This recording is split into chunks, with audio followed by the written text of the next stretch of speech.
Baik.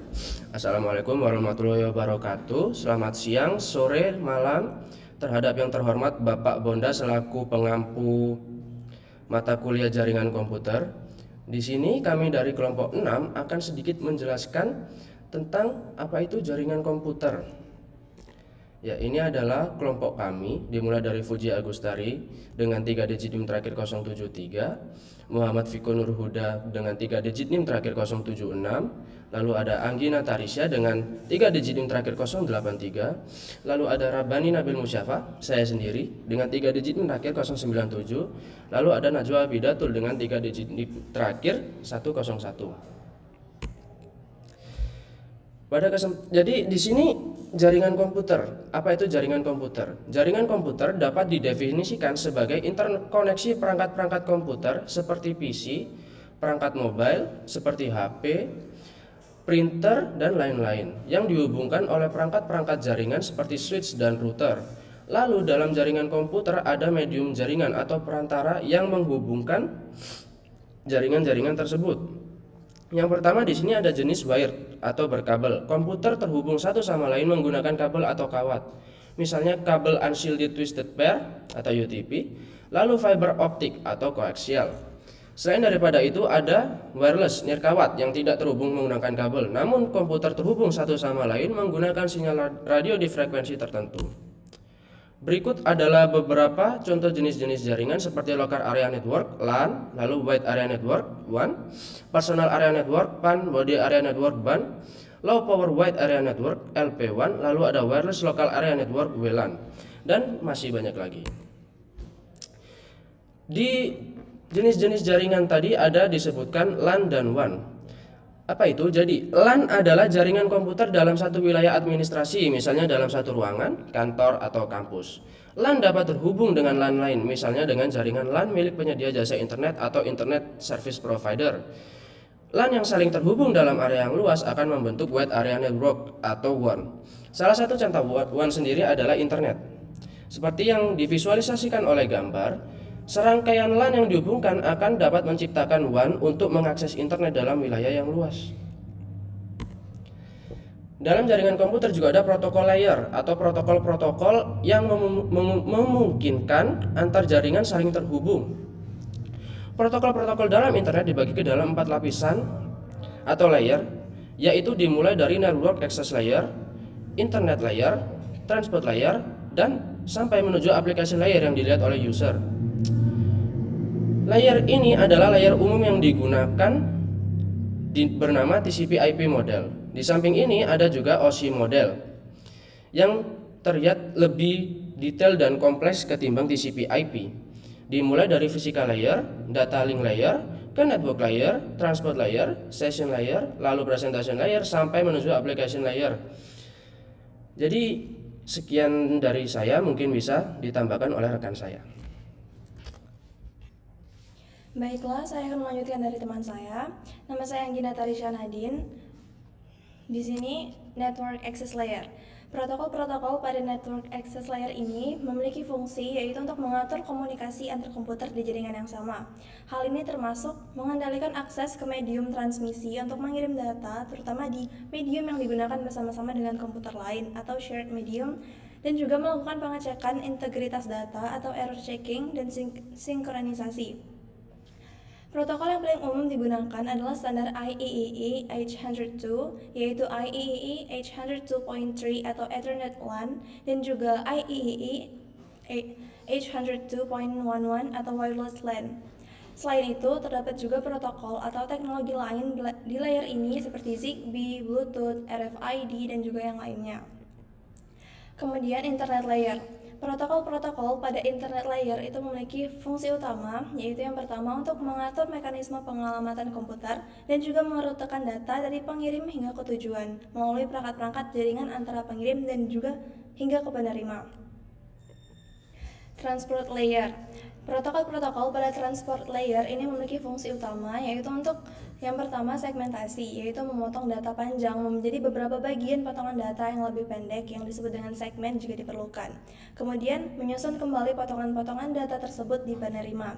Selain itu, ada dua protokol penting di layar ini, yaitu Transmission Control Protocol untuk menjamin reliabilitas dan flow control dengan cara yang pertama, melakukan tracking pada setiap potongan data yang dikirim dengan memberikan nomor urut dan melakukan acknowledgement di penerima. Kemudian yang kedua, mengurutkan potongan data yang diterima. Yang terakhir yaitu mengirim ulang potongan data yang hilang. Kemudian protokol yang selanjutnya yaitu User Datagram Protocol. Untuk aplikasi-aplikasi yang tidak memerlukan jaminan reliabilitas dan flow control tersebut di atas, fungsi utamanya hanya memberikan identitas atau port number aplikasi yang saling berkomunikasi. Baiklah, selanjutnya akan dibacakan oleh teman saya. Baik, saya akan melanjutkan penjelasan dari teman saya Najwa Bilatul akan menjelaskan terkait application layer. Protokol-protokol pada application layer berhubungan dengan aplikasi pengguna. Misalnya, jika ingin melihat website atau aplikasi akan menggunakan HTTP untuk minta data dari internet. Kemudian jika ingin mengirimkan email maka memakai SMTP. Untuk komputer butuh alamat internet otomatis maka itu menggunakan DHCP. Intinya di aplikasi layer ini ada aturan-aturan yang mengatur bagaimana data itu diubah, dibaca, atau dikirim supaya aplikasi bisa saling mengerti. Oke, next ke internet. Internet merupakan sistem jaringan komputer global yang menggunakan protokol internet TCP atau IP untuk berkomunikasi. Ada beberapa protokol dalam keluarga protokol internet ini yang digunakan oleh komputer untuk berkomunikasi dengan komputer lain dalam internet. Antara lain adalah UDP. UDP ini supaya cepat untuk mengirim pesan. Dan kemudian yang kedua itu adalah TCP. Nah, TCP ini supaya pesan itu sampai dengan aman dan rapi. Kemudian yang ketiga itu adalah IP. IP itu supaya komputer tahu alamat yang benar untuk mengirim pesan. Nah, itu mungkin analogi yang bisa saya jelaskan. Dan yang keempat adalah masih banyak lagi.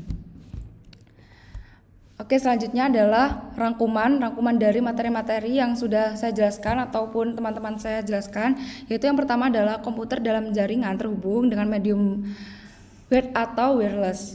Kemudian komputer-komputer dalam satu area tertentu terhubung satu sama lain secara langsung dalam local area network atau LAN. Nah, kemudian ada LAN dapat terhubung dengan jaringan atau LAN lain membentuk WAN. Salah satu wujud WAN adalah internet. Kemudian yang terakhir adalah dalam internet, komputer berkomunikasi menggunakan sekumpulan protokol internet yang dapat dikelompokkan berdasarkan fungsinya ke dalam 4 layer, yaitu application, transport, internet, dan network access layer. Nah, kemudian di sini ada aplikasi internet. Yang pertama itu adalah web browsing. Web browsing itu bisa dicontohkan dengan kayak Google Chrome gitu. Terus ada email. Email itu mungkin bisa Gmail.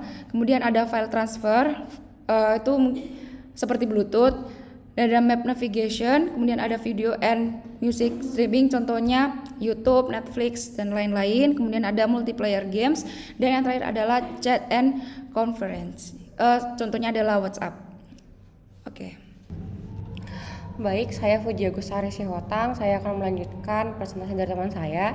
Jadi contoh aplikasi internet yang akan kami bahas yaitu web browsing. Nah, misalnya sebuah komputer di kampus terhubung secara wireless ke sebuah wireless LAN. Pengguna komputer membuka web browser, kemudian memasukkan alamat http://example.com di address bar. Nah, kemudian web browser akan mengirimkan permintaan atas halaman situs web example.com dengan menggunakan protokol HTTP. Nah, web server atas example.com ini akan mengirimkan objek yang diminta ke web browser. Nah, adapun contoh dari URL atau Uniform Resource Locator itu contohnya ialah www.google.com atau server.com atau example.com. Nah, HTTP atau application layer. Nah, caranya yaitu pada application layer pada dasarnya komputer klien akan mengirimkan pesan HTTP request ke HTTP server.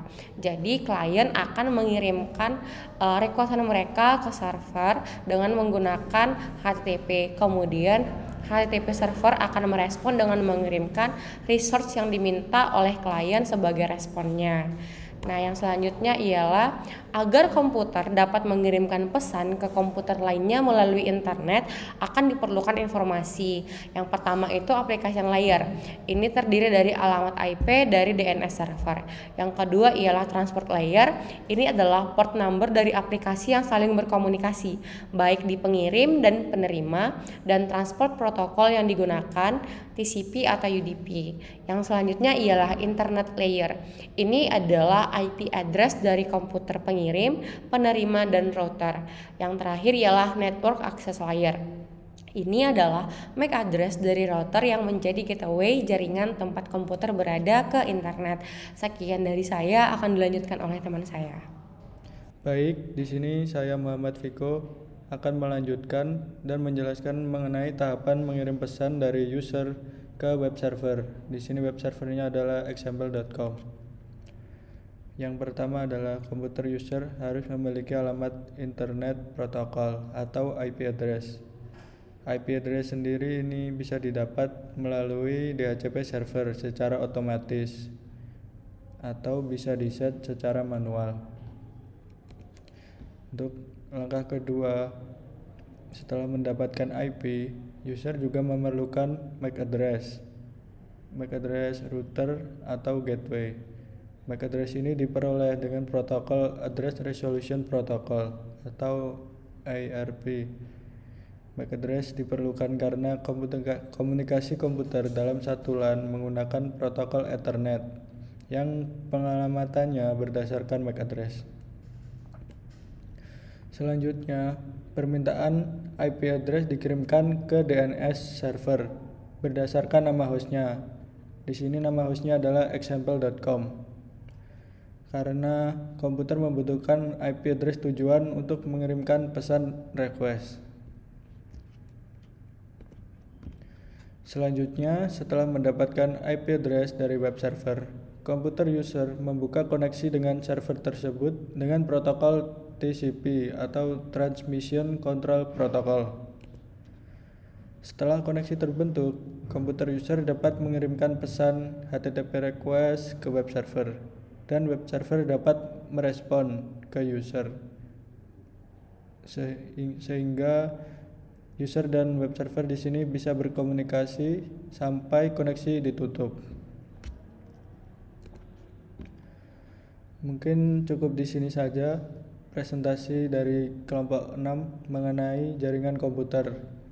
Kurang lebihnya mohon maaf. Wassalamualaikum warahmatullahi wabarakatuh.